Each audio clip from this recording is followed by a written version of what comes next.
300 ऐसे नए निर्माण कार्य थे जो सड़कों को लेकर मैंने कराए। मेरे वार्ड में पार्कों की दशा बड़ी खराब थी।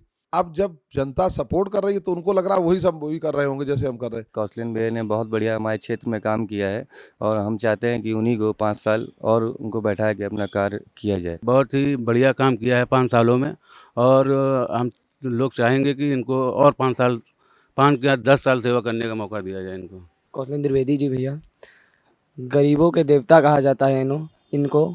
गरीबों को खाना बांटना, अस्पताल में लोग, बंधु अस्पताल है बगल में सरकारी अस्पताल, भैया हमारे ऐसे हैं कि अगर एक फ़ोन करो रात में 12 बजे, अगर मरीज़ एडमिट नहीं लेते हैं तो तुरंत भैया फ़ोन करते हैं, तुरंत ही मरीज़ सारे एडमिट हो जाते हैं। पिछले 5 साल के कार्यकाल में जो हमारे वार्ड की सबसे बड़ी समस्या थी जल भराव का, जब आदरणीय कौशलेंद्र द्विवेदी पार्षद सबसे पहला डे 1 से उनकी सबसे बड़ी प्राथमिकता रही जल भराव ना होने पाए।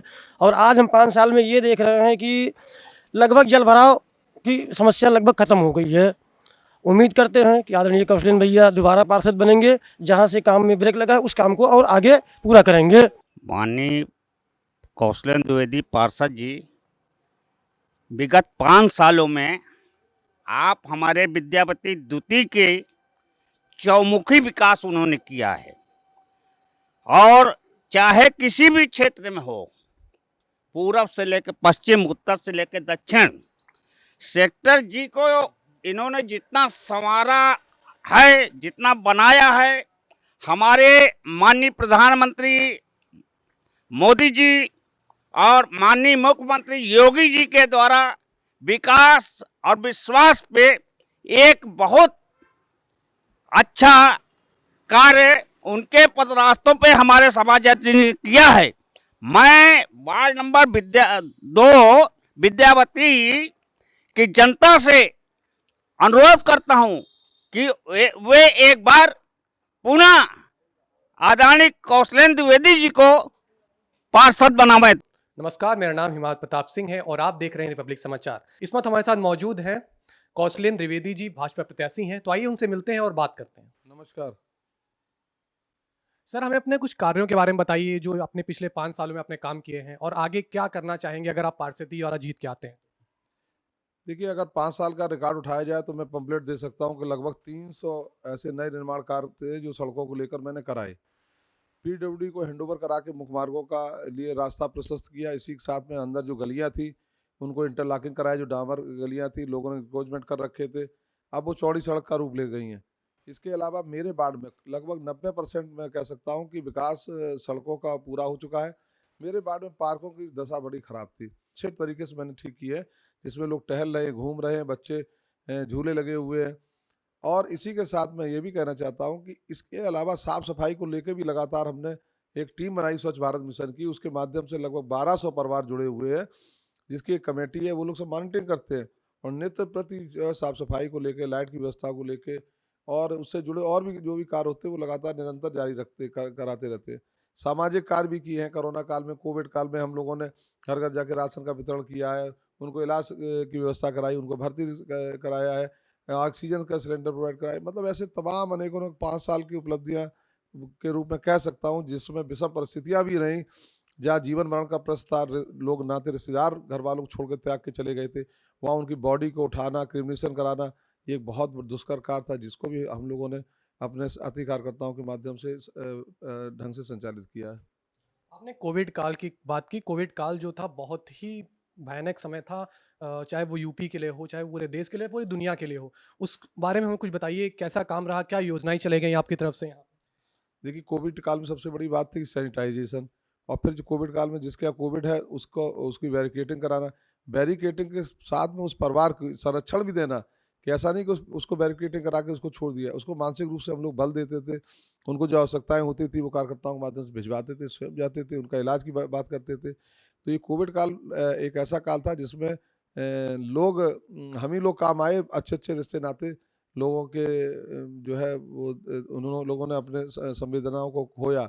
लेकिन मैं बिल्कुल, मेरी भारतीय जनता पार्टी की टीम, हमारे साथी कार्यकर्ता विद्यावती द्वितीय वार्ड में, चाहे रोड पर व्यक्ति रह रहा हो या किसी घरों में रह रहा हो, और आप जान के ये आश्चर्यचकित रह जाएंगे कि हमारे यहाँ जो मिडिल क्लास है, जिनकी रोज का आय का साधन था, जिनको तनख्वाह वगैरह नहीं मिलती थी, उनके घर में राशन, जो किसी से भीख भी नहीं मांग सकते या सरकारी लाइन में लग के राशन भी नहीं ले सकते, ऐसे लोगों के लिए मैंने यह कहा कि जो भी मोहल्ले में आसपास रहते हैं उनके घर जाके चुपचाप पूछ लें उनको क्या चाहिए, और बिना किसी पड़ोसी को बताए उनके यहाँ राशन पहुँचाने का भी कार्य किया, जिससे उनका मान सम्मान भी रहे और उनकी मदद भी होती रहे। इस तरह के तमाम काम थे। दवाइयाँ घर-घर बँटवाई गई नगर निगम के माध्यम से। मतलब अब किट का और मास्क का, मतलब सैनिटाइज़र वगैरह उपलब्ध कराए गए। मतलब हर तरीके से उनको ये एहसास कराया गया कि आपकी पूर्ण सुरक्षा हम नगर निगम के द्वारा, पार्षद के द्वारा कराई गई, और जिसका परिणाम ये है कि विद्यावती द्वितीय वार्ड में कोई भी इस बड़ी अनहोनी, बाकी तो जीवन मरण है, जो भी नुकसान जिनके हुए हताहत हुए मैं उनको श्रद्धांजलि देता हूँ, लेकिन कोशिश की गई है कि ज़्यादा जनहानि नहीं हुई। जैसे आपने कहा कोविड टाइम ने बहुत काम किया। जिनकी जनहानि होनी थी उनकी तो हुई, लेकिन बाकी को जिनकी जान बचाने की प्रयास हमसे हो सका बचा सके उनको हमने बचाया। तो अखिलेश यादव एक इस पे क्वेश्चन उठाते हैं कि वैक्सीन को लेके भी उन्होंने बहुत सारे क्वेश्चंस किए इस पे कि हम बीजेपी की वैक्सीन नहीं लगवाएंगे, और अभी भी सवाल उठा रहे हैं कि जो बीजेपी इलेक्शन जीतती है, चाहे वो पार्षदी हो चाहे वो एमएलसी का चुनाव हो, ये बेईमानी से जीतती है। तो इस पे आपका क्या कहना है? देखिए, ऐसा होता है कि स्वभावतः अगर आपने देखा हो कि जो व्यक्ति जिस विचार का होता है उसको सामने वाला वैसे ही लगता है। इसीलिए बड़े लोगों ने कहा है कि अच्छी संगत में रहो। घर वाले बच्चों को क्यों कहते हैं अच्छी संगत में रहो? इसीलिए कहते हैं। अखिलेश यादव की जो मानसिकता रही, जो उनका कार्यकाल रहा, उन्होंने इसी तरह के कार्य किए। अब जब जनता सपोर्ट कर रही है तो उनको लग रहा है वही सब वही कर रहे होंगे जैसे हम कर रहे हैं। वो अपना कार्यकाल याद रखें, जहाँ पर लोग वोट डालने नहीं जाते थे, लोग गांव-गांव कैद कर लिए जाते थे। और रही बात वैक्सीन की, उन्होंने वैक्सीन कहा भी बीजेपी की वैक्सीन, और बाद में खुद वैक्सीन भी लगवाई। बड़े नेताओं की बात है, बड़े नेता हैं, लीडर हैं, अपनी बात को कह जाते हैं, लेकिन वो ये नहीं समझते कि जनता मूर्ख नहीं है। आपके बयानों को देखती है, समझती है, कब आप क्या बोल रहे हैं, कब क्या कहना चाहिए।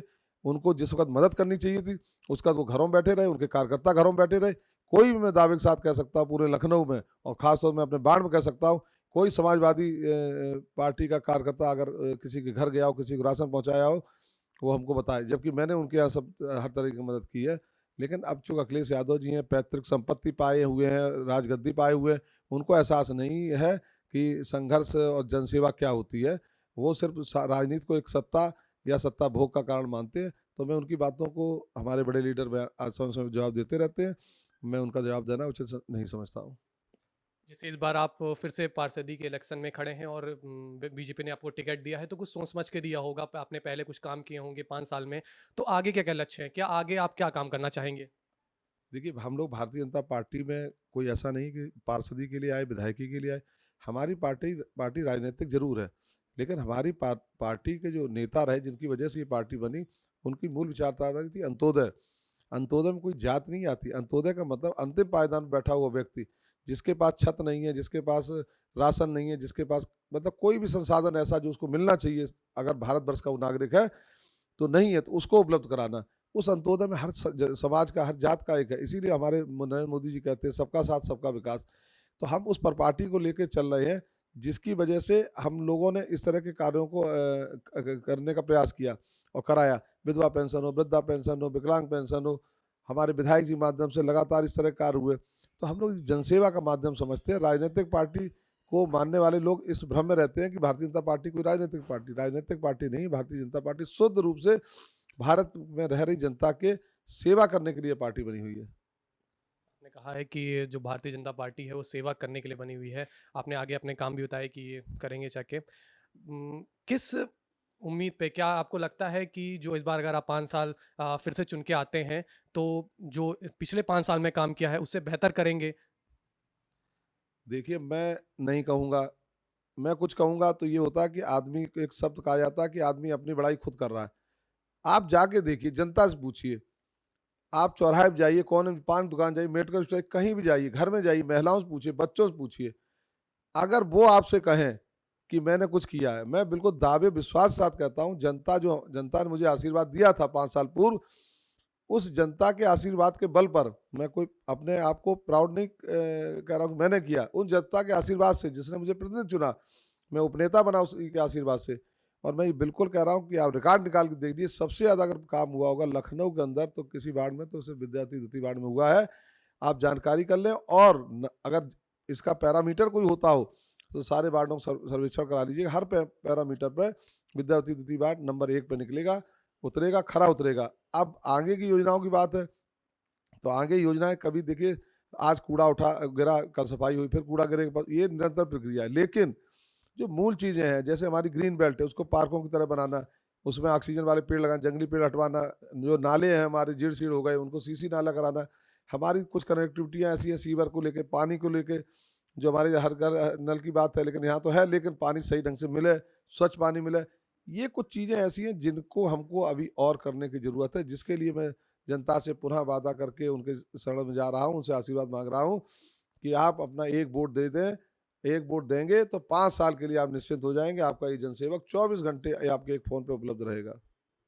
इस बार उम्मीद है कि फिर से आपको जो जनता है वो आपको आशीर्वाद देगी और फिर से एक बार आप पार्षद चुन के आएंगे। देखिए, मैं जनता ने, लोग वोट मांगने जाते हैं, मैं वोट मांगने गया, जनता ने मुझे माला पहनाई। अब इससे बड़ी बात क्या हो सकती है? अब रही बात जीतने की बात, तो जीत की यहाँ बात ही नहीं हो रही है। बात यहाँ ये हो रही कि लखनऊ में सबसे ज़्यादा मतों से कौन जीत सकता है। अब पैरामीटर जीत हार का नहीं रह गया, वो तो खत्म हो चुका है इस बार से, जनता ने खत्म कर दिया। जनता ये कह रही है कि मैं कहीं भी जाऊं लखनऊ में, अपने नाते रिश्तेदार या ऑफिस कार्यालय कहीं भी जाऊं, तो मैं ये कह सकूं कि मैं इस विद्यार्थी द्वितीय वार्ड का रहने वाला हूं, जहां पर सर्वाधिक मतों से हमारा पार्षद जीता और हम लोगों ने जिताया। ये कहने के लिए उत्सुक है। तो जीत हार की बात तो आप छोड़ दिए, आप बात करिए तो सिर्फ मार्जिन की बात करिए, कितने अंतरों से हम जीत सकते हैं। जैसे आगे की बात आती है तो एक और प्रश्न आता है कि कौशलेंद्र द्विवेदी जो हैं वो क्या केवल पारसा तक सीमित हैं या कि आगे की राजनीति भी देख रहे हैं, या विधायकी, सांसदीय या कुछ और? देखिए, हमारी बहन सुषमा खरकवाल हम लोग साथ काम करती रही, इसी विधानसभा की रही, और जब पार्टी ने उनको मेयर बना दिया, कल वो हमारी महापौर बनेगी। हम पार्षद हैं, तो ये हम लोग खुद चुनाव नहीं करते, ये हम पार्टी संगठन के ऊपर छोड़ते हैं। हमारा नेतृत्व हमसे क्या काम लेना चाहता है। अभी हमारा नेतृत्व कर रहा पार्षद का काम करना, तो पार्षद कर रहे हैं। कल को अगर वो कह देगा कि पार्षद नहीं करनी, आपको संगठन काम करना, संगठन करेंगे। जो भी वो दायित्व देगी वो संगठन हमारा तय करता है। हम लोग कोई डिमांड नहीं होती है कि आप हमको क्या बना दे। पार्टी हमारी इतनी समझदार है, पार्टी के लीडर हमारे इतने वरिष्ठ और अच्छे सोच के हैं, वो चिन्हीकरण करके कि कौन कार्यकर्ता समाज के लिए क्या कर सकता है, उनको जरूर लेंगे। और मुझे भी विश्वास है कि जो मेरी मेहनत है, जो मेरे काम है, उसको देख के कहीं ना कहीं हमारे नेता हमको भी अप्रिशिएट करेंगे, तो मैं और उसी स्तर पर जनसेवा कार्य करूँगा। ये फैसला सिर्फ उन्हीं के ऊपर है। तो अगर आगे चल के जो बीजेपी है वो आपको टिकट देती है, चाहे वो एमएलए हो या एमएलसी हो या कोई भी हो, तो कहाँ से, कौन सी सीट आप प्रेफर करेंगे कि वहाँ से हम लड़ेंगे और वहाँ से जीत हासिल करेंगे?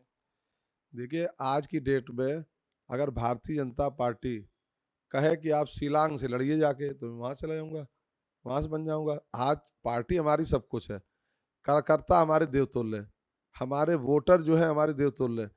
आपको सिर्फ पार्टी का टिकट मिलेगा तो आपको वो हाथों हाथ लेके उस जगह पहुंचा देंगे जहां पार्टी पहुंचाना चाहती है। तो इसलिए सीट या कोई व्यवस्था की बात खत्म हो जाती है, क्योंकि हम लोग पार्टी के लिए काम कर रहे हैं, ना कि क्षेत्र में एक काकस बना रहे कि कि पार्टी हमें कोई यहाँ से देगी तो हम जीतेंगे।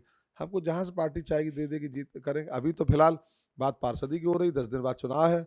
मैं आप सभी लोगों से भी कहूँगा कि मेरा सहयोग करें, और जनता से भी अपील करूँगा कि मुझे भारी बहुमत से विजयी बनाए, जिससे कि मैं और ऊर्जावान होकर उनके लिए काम कर सकूं।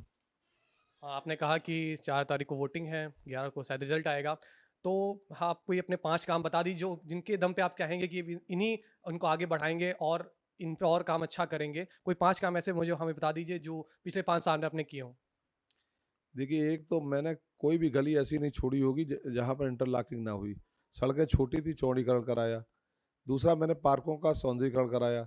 तीसरा, मैंने पानी के लिए ट्यूबवेल लगवाए। और चौथा, मैंने यहाँ सुलभ शौचालय वगैरह की स्थापना की। इसके अलावा पांचवा, मैं यहाँ पर व्यवस्था साफ सफाई को लेकर मैंने समितियाँ जो बनाई, जिससे हर चौथा घर उससे जुड़ा हुआ है। इस तरह के अनेकों कार ऐसे हैं कि 5 तो छोड़ दी, मैं 50 कार गिना सकता हूँ। चौराहा पर टंकी की स्थापना कराई।